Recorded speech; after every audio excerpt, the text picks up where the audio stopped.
अस्सलाम वालेकुम, कैसे हैं आप सब। उम्मीद करती हूँ आप सब ठीक ठाक होंगे, मज़े में होंगे और सर्दी को एंजॉय कर रहे होंगे।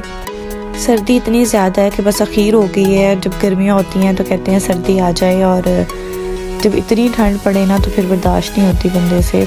मौसम वैसे नॉर्मली ज़्यादा अच्छा रहता है, बच्चे बड़े सबके लिए इतनी सर्दी डेंजरस होती है। बच्चों को इतना ज़्यादा कवर करना पड़ता है और मुझे तो खुद इतनी सर्दी लगती है कि कई दफ़ा मेरा उठने का भी दिल नहीं कर रहा होता, लेकिन फिर भी घर के काम और ये सब कुछ तो देखना पड़ता है, साथ साथ ही चलता है।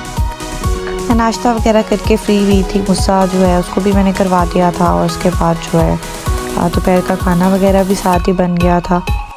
रात को सबने शादी पे जाना था तो बस दोपहर के खाने का ही करना था, तो वो मामा ने जो है हंडिया वगैरह पहले ही बना ली थी।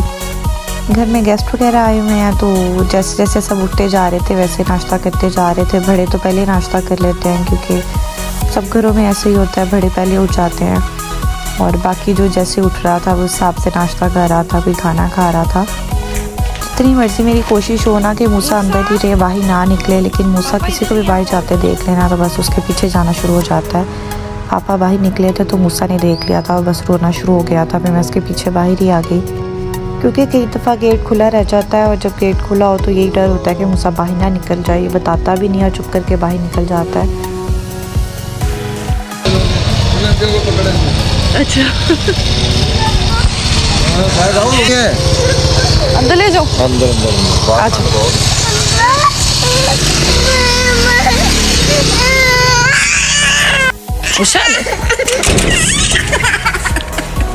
बाबा को कहते हैं मूसा को बाहर लेके जाएं। आ जाओ, आओ मेरा बेटा, आओ चले। मूसा उनकी आ जाएगा, आ जाओ आ जाओ। मूसा अच्छा आओ, चलो चले, उठ जा, आ जाओ। आओ मैं बाबा को बुलाती हूँ, आओ आ जाओ, मैं बाबा को बुलाती हूँ, आ जाओ। बाय। मूसा काफ़ी ज़्यादा तंग कर रहा था तो मैंने फिर इसको बाहर भेज दिया। मूसा को बाहर भेजने के बाद मैं दोबारा से किचन में आ गई। मैंने कहा जो भी काम रहते हैं ना वो जल्दी से कर लेती हूँ। तो मामा यहाँ पे चाय बना रही थी और कुकर में मूंग मसूर की दाल बनने के लिए रखी हुई थी, क्योंकि हमें थोड़ा जल्दी बनानी थी, तो बस इसलिए फिर कुकर में रख दी। वरना तो ज़्यादा हंडिया में ही ऐसी चीज़ें बनाते हैं, दाल चाल जो भी हो। और दाल के साथ बनाने थे वाइट राइस और साथ आलू की टिक्कियाँ। पिंडी वालों को बहुत पसंद है तो बस इसीलिए जो है ना ये सब बना रहे थे। आलू यहाँ पे अच्छे से बॉईल हो गए थे और मैं आलू को गरम गरम ही मैश कर दी थी, और उसके बाद जो है ना इसमें छोटे साइज़ की अनियन को ब्रिक ब्रिक कट करके डाल दिया, और इसमें कुछ स्पाइसेस ऐड किए थे, नमक मिर्च और चाट मसाला, और साथ ही इसमें थोड़े से लेमन भी स्क्वीज़ करके डाल दें, तो इससे बड़ी सी ये ना स्पाइसी से बनती हैं, बहुत मज़े की। अली को आलू वाली टिक्कियाँ बहुत पसंद है। हम हमेशा इसको बेसन लगा के फ्राई करते हैं, अंडा लगा के कभी भी नहीं किया। शामियों को अंडा लगा के करते हैं। बेसन लगाने से ना बड़ी क्रिस्पी सी बनती हैं और बहुत ही मज़ेदार होती हैं। और साथ ही घर के जो है ना वो काम भी चल रहे होते हैं, क्योंकि दोपहर में सारे किचन के काम भी होते हैं, और उसी टाइम जो है आंटी बर्तन धो रही थी और साथ सफाइयाँ वगैरह भी हो रही थी।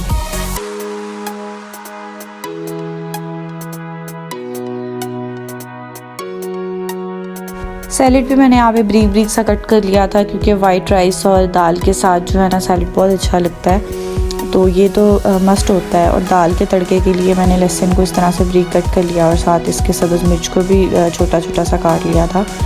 बस दाल जो है ना वो तकरीबन रेडी हो गई थी, तो बस इसको तड़का ही लगाना था। और यहाँ पे मामी जो है ना वो धनिया पुदीने की चटनी बनाने लगी थी।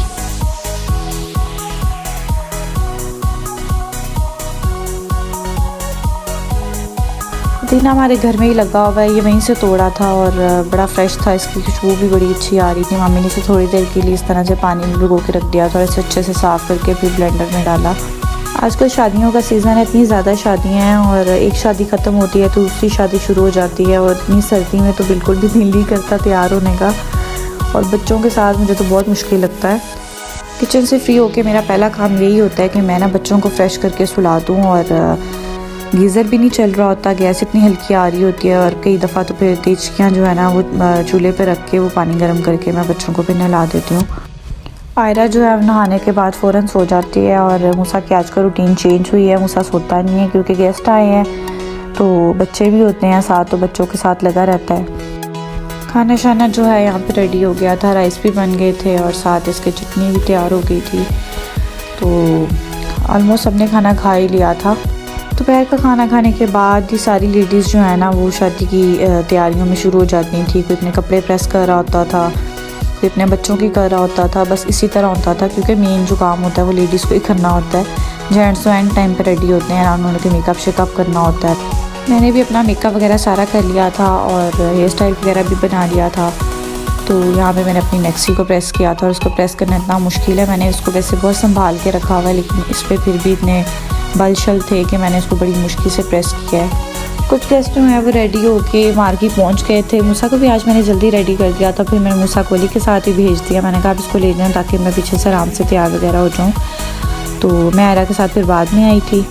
तो फाइनली मैं भी रेडी होके मार्केट पहुंच गई थी। मैंने ब्लैक मैक्सी के साथ लूज़ कर्ल किए थे, तो उनका तो रास्ते में ही बेड़ा गर्क हो गया था, तो लग भी नहीं रहे थे कि कहीं से कर्ल किए हुए हैं।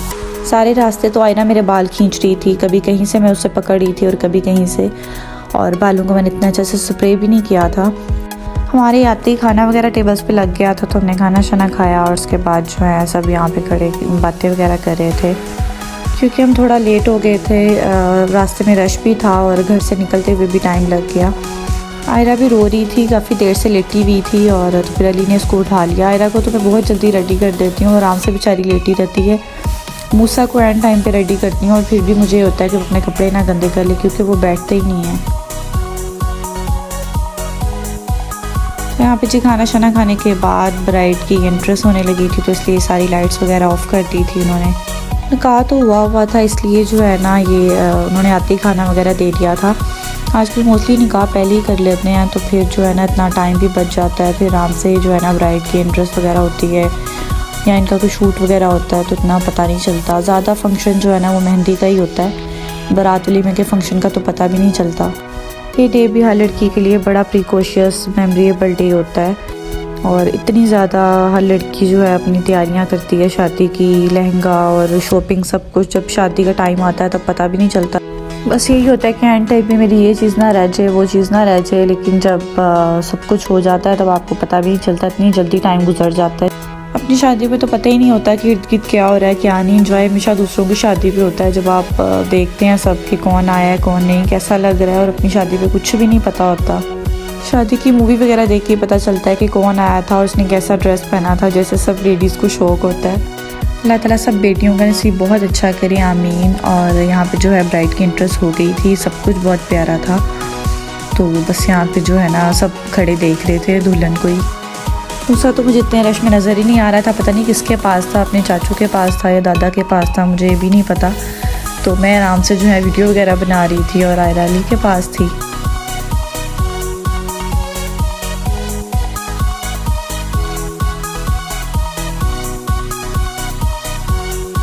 तो आज का फंक्शन हमने बहुत इन्जॉय किया और उसके बाद पिक्चर्स वगैरह भी ली।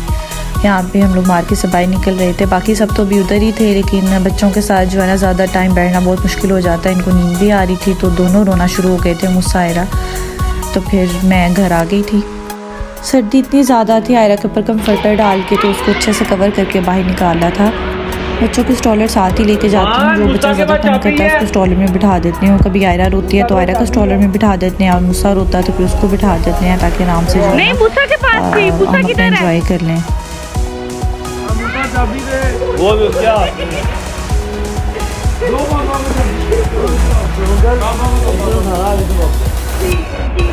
बाबा को चाबी दे दो यार, इस पे नजर रखना। मूसा आओ बेटा चलें।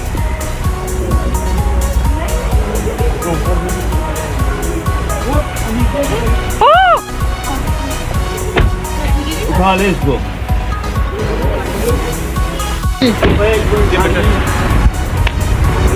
तुझे कहने चार आए हैं कौन? पापा बच्चे भी हैं ना। ये भी है। मूसा आओ बेटे हम जा रहे हैं, आ जाओ आ जाओ जल्दी से।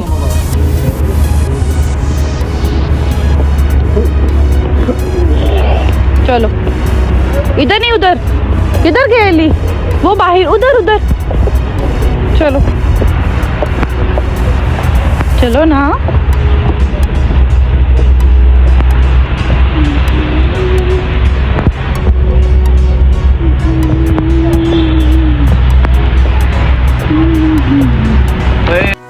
तो फाइनली हम लोग घर पहुंच चुके थे। आते ही जो है ना मैंने बच्चों को चेंज करवाया और उसके बाद चाय बनाई। सर में इतनी ज़्यादा दर्द हो रही थी और आयरा तो सो गई थी, लेकिन मूसा जो है ना अपनी मस्तियों में लगा हुआ था।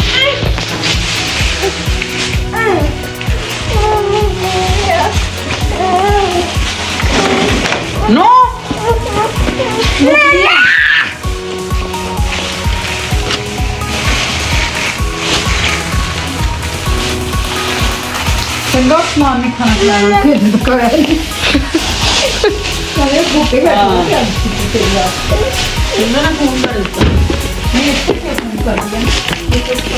चलो मैं आपको दूँ। मैं, मामी और मामा यहाँ पे बैठे पीनट्स खा रहे थे, साथ ऑरेंज खा रहे थे और हमारे कुछ जो ड्रामे वगैरह रहते थे वो हम देख रहे थे।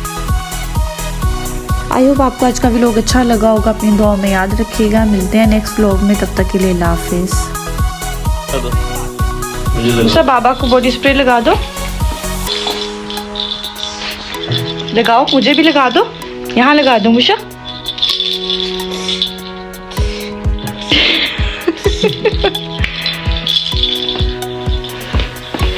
हाय रख दिया।